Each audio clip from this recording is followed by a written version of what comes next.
What's up, guys? Welcome to Hot Literati. Hot Literati is a collective of hot, cool, well-read people. My name is Halo. I'm happy you're here. So today we are continuing to read through the book of Genesis in the Bible. And before I get into it, I just want to say, I think spiritual internet is so interesting, or even self-help internet, or any corner of the internet. And sometimes when I'm on any of those corners, it can feel like a cult, like someone's trying to pull you into their cult, or it can feel a bit even psychosis sometimes, I think. So I just want to say, I'm not trying to convert anyone. I'm not trying to make you believe what I believe, but I think it is nice to just have a literary reading of the Bible, to be familiar with the stories, so you can identify allegory things when they show up in later work. So I recommend getting the reading companion at hotliterati.com so you can do the reading on your own, but I'm going to talk about what stuck out to me from my reading. And today I'm going through, oh my gosh, no, I already did this one. My bad. Today I'm doing 16 through 19, but again, it's very packed. So where we've left off, Abraham has kind of saved Lot once, I think, already. Yeah, Abraham has rescued Lot once when he kind of got caught up in the politics of all these different king allyships. And where we start, he is married, but he doesn't have any children. So he's married to Sarai, and she has an Egyptian servant named Hagar. And this section in the Bible is a little bit heavy, just a heads up, but Hagar is essentially their servant, and Sarai has the idea, since she can't conceive, to have Abraham be with Hagar and have her conceive their child. And even though this is a practice that was pretty normalized back then, obviously it's turning someone else into physical labor. It's very dystopian. It's something that has happened in history, and it's something that I think shows up in the work of Margaret Atwood, Octavia Butler. So then there's a line in 16 verse 4, and when she saw that she had conceived, she looked with contempt to her mistress. So it's really interesting. Even though Hagar is relegated to servant, you get this moment that does sort of acknowledge her pain, and that she doesn't necessarily want to have Abram's child. And then Sarai complains. She's she looked at me with contempt. May the Lord judge between you and me. And Abraham says, your servant is in your power, do to her as you please. And Sarai deals harshly with her, and Hagar flees, runs away. And an angel of the Lord finds her and says, Hagar, servant of Sarai, where have you come from and where are you going? And I think this question is really beautiful. Where have you come from and where are you going? It just stuck out to me on the linguistic level. And then she says, I'm fleeing from my mistress. And the angel says, return to your mistress and submit to her. I will surely multiply your offspring so that they cannot be numbered for multitude. And the angel of the Lord said to her, behold, you are pregnant and shall bear a son. You shall call his name Ishmael, because the Lord has listened to your affliction. I'm so happy I'm reading this, because I'm also trying to read Moby Dick, which I am working on a companion for the site, so it might be up by the time you see this, which Ishmael is the name of the main character in Moby Dick. So this is what I mean when you see biblical allegory show up so much in American literature, as well as other countries. I'm just American, so it's what I'm most familiar with. And knowing the history, the relevance, the themes, it kind of just takes your reading of a text and just richens it and deepens it. So Ishmael is really significant in that sense. And then the Lord has listened to your affliction. So there's this emphasis that even though Hagar is like their servant in this context, that the Lord is like listening to her, even if she feels like maybe no one's like looking out for her, which reminds me a lot of a really formative text for me called Slave Religion by Albert Rabbitoe. I remember reading it in college, and you have these interviews with enslaved Americans during like chattel slavery, where like a lot of the time, even though their like church services were often even watched over and like I don't want to say censored, but like they didn't even have, you know, sort of the freedom to worship in peace. And even though that's true, you have these like interviews of them saying like, well, I know I'm human because I can like feel like a divine power is like love for me. And just reading that in college, I feel like really affected me. So that's a theme you have throughout the entire Bible that I think gets glossed over a lot in contemporary culture, which is this theme that like God cares about the people on the outskirts of society, the people who aren't like quote unquote valued in the eyes of others, or quote unquote like good in the eyes of others. And when the angel's talking about Ishmael, it says, he shall be a wild donkey of a man, his hand against everyone and everyone's hand against him, and he shall dwell over all his kinsmen. And my footnotes talk about this as a promise that he will be like really independent, which is almost like, I don't know if it's the right word, but I want to say like penitence for the idea that Hagar isn't, that she has like no agency. So the angel tells her like, your son is going to be like really independent. And so then she says back to God, you are a God of seeing. Truly here I have seen him who looks after me. So then this establishes like a personal relationship with her and God. And it's beautiful because it's again one of those like instances throughout the book that you'll see where God has a personal relationship with like people on the outskirts of society that like the Pharisees or these characters who are quote unquote good and valued like don't really see any humanity in them. So then moving on to chapter 17, Abraham and the covenant of circumcision. This is a whole section about circumcision, but the interesting section to me is you get the renaming of Abraham and Sarai, or Abram and Sarai, into Abraham and Sarah. So that like sort of changes their name and comes with the idea that Abraham is going to be the father of like many nations. They promised the birth of a son from Sarah, to Sarah from Sarah, even though she's like 90. And then chapter 18, the Lord appears to him by the oaks of Mamre. And this is interesting because you get these three men show up at Abraham's house, and they are, my footnotes talk about them as like spiritual manifestations of some sort. And he like serves them, cooks like a meal for them, tells them to come to be refreshed. They ask where his wife is. He says she's in the tent. And the Lord says, I will return to you about this time next year, and your wife will have a son. And this is an interesting section because Sarah is like eavesdropping, and she laughs, and the Lord is like, why did you laugh? And she says, I did not laugh. And the Lord is like, no, but you did laugh. And I'm obviously interested in like gender in the Bible because I'm a woman, and or not because I'm a woman. I feel like anyone can and should be interested in the theme of gender throughout the Bible. But it's something I think with my specialty in college, one of my minors was gender studies. So it's something I'm always like sort of thinking about and reading for. And this moment of like women eavesdropping is something that's really interesting to me because it's like, it shows how even though like women don't have power in these societies, they kind of like find a way to get the information that they need. Like I read The Only Woman in the Room this year, which is an imagined biography about Hedy Lamarr, the actress, who also like created some sort of like really iconic American technology, like was always just wanting to do more and like contribute to society in ways beyond her beauty.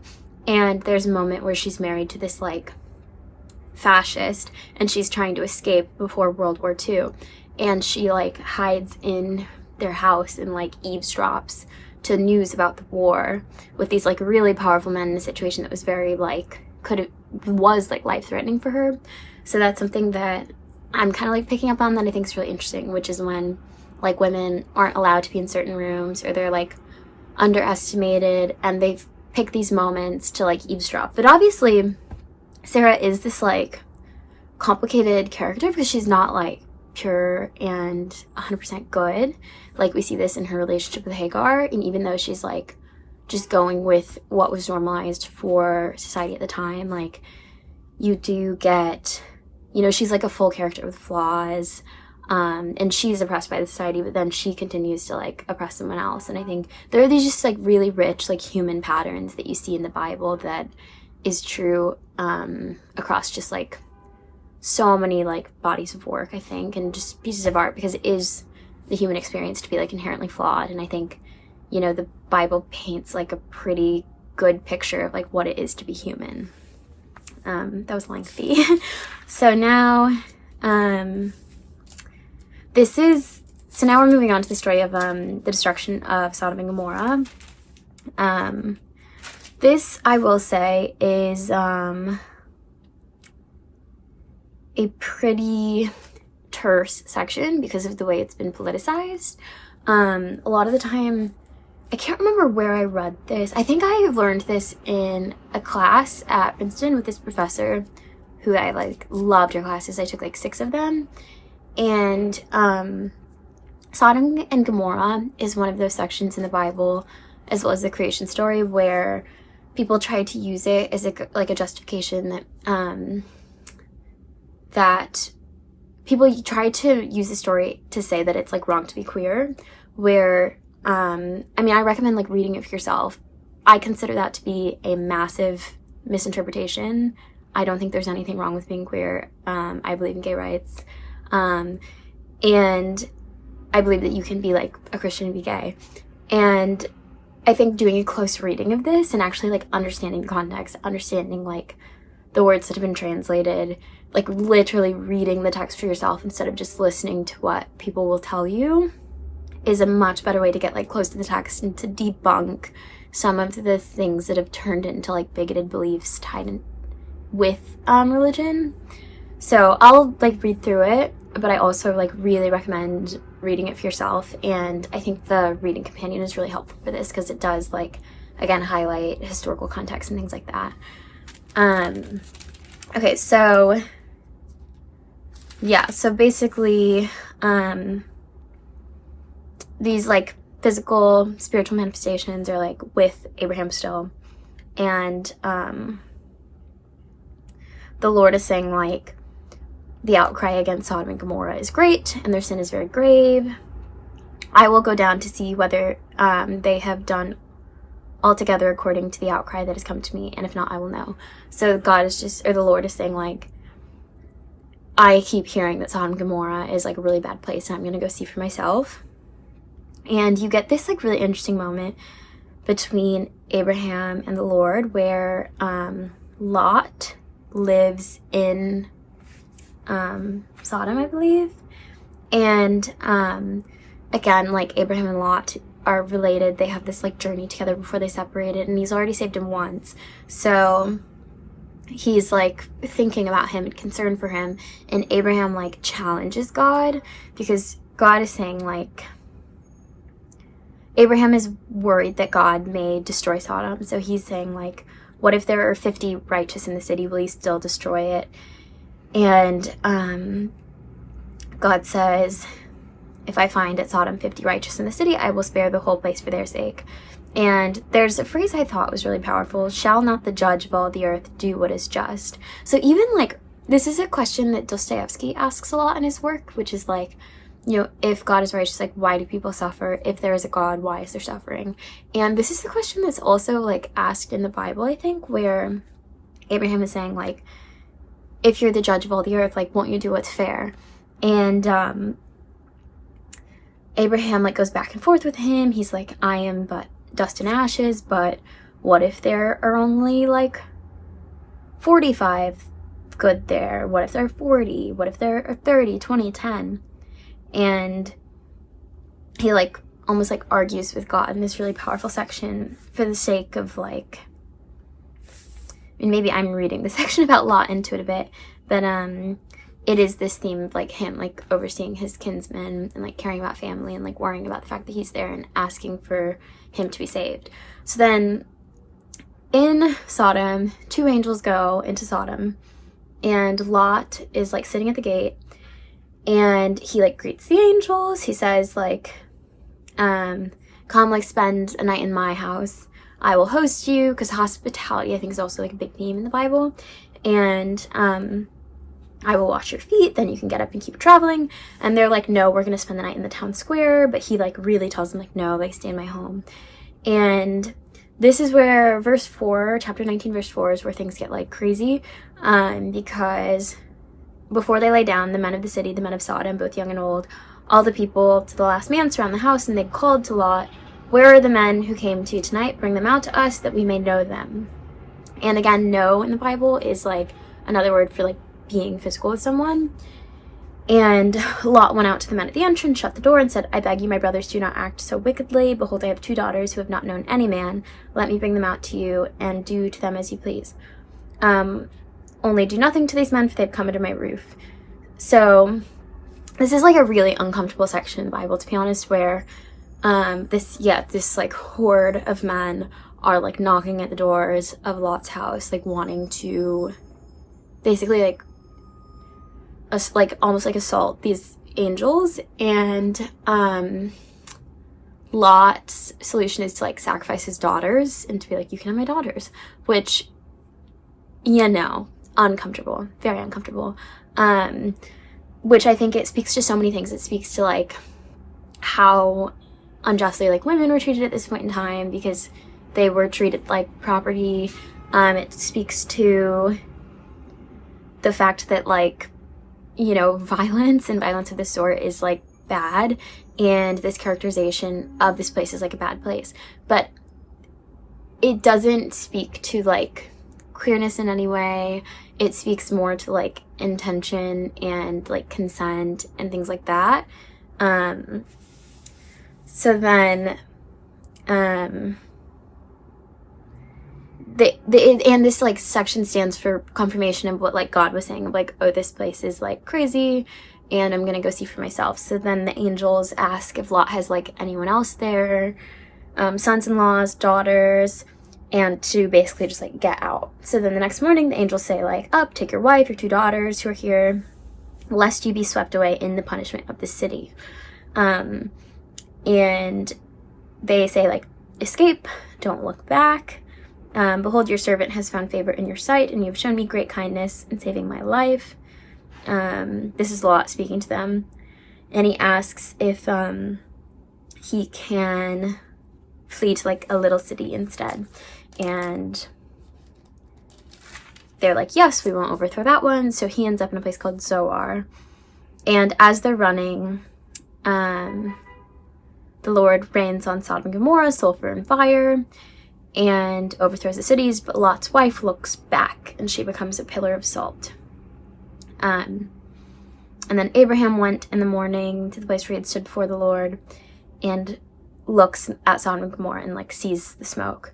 So this is the story of like God destroying the city, and God remembered Abraham and sent Lot out of the midst of the overthrow when he overthrew the cities in which Lot had lived.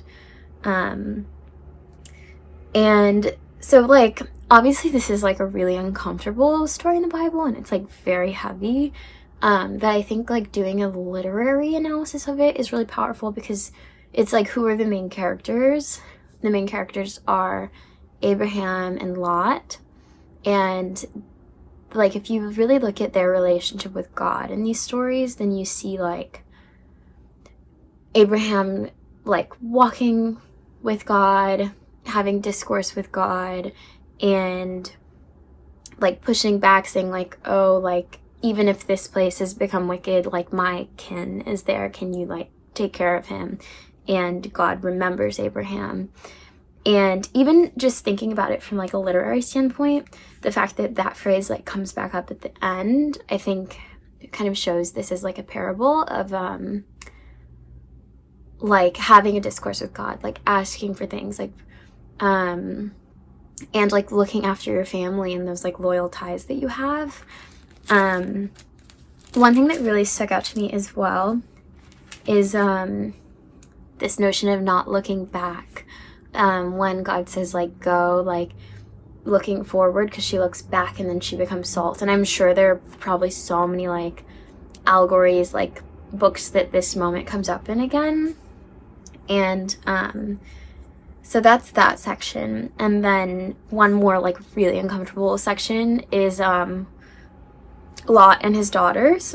So when Lot is in Zoar, now his like wife has passed away, and so his daughters basically say like, oh no, how are we going to keep the bloodline going, and get him drunk on wine and lie with him to make sure that they can both have a child. Which now, like in the society we live in now, like looking back, all of these stories are like very uncomfortable. But one thing the reading companion emphasizes is kind of the circular nature of that story, where the women are sort of like offered as a sacrifice in Sodom, and then they end up like almost like taking advantage of him for the nature of like keeping this bloodline going. And I think this discomfort is like, one place where my mind went is The Bluest Eye by Toni Morrison, which I think is also like a really uncomfortable book to sit with, but has like a very similar plot line. And you know, I think this whole section is like very, yeah, it's like a lot and it's very heavy, but these are sort of like stories and themes that you see showing up again and again in like literature. And now if you ever like see this moment of like looking back and turning to salt, or a situation where people are being like refuged in a city, of like a city where like mass violence occurs, things like this, you will understand, like you'll be able to make these comparisons to like biblical allegory, which I think so many stories can kind of be like harkened back to like really early texts as well. So yeah, thank you for sitting through today's I'm sorry it was so like strange and uncomfy, but yeah, like I said at the beginning, I think there is a lot of value in kind of just sitting with these as like stories and literary texts, instead of I'm not trying to like convert anyone, even though I am Christian. I do like hold my faith really dearly, in the sense of like walking with God and like trying to be a good person, because intention always matters. But yeah, thank you, see you next time.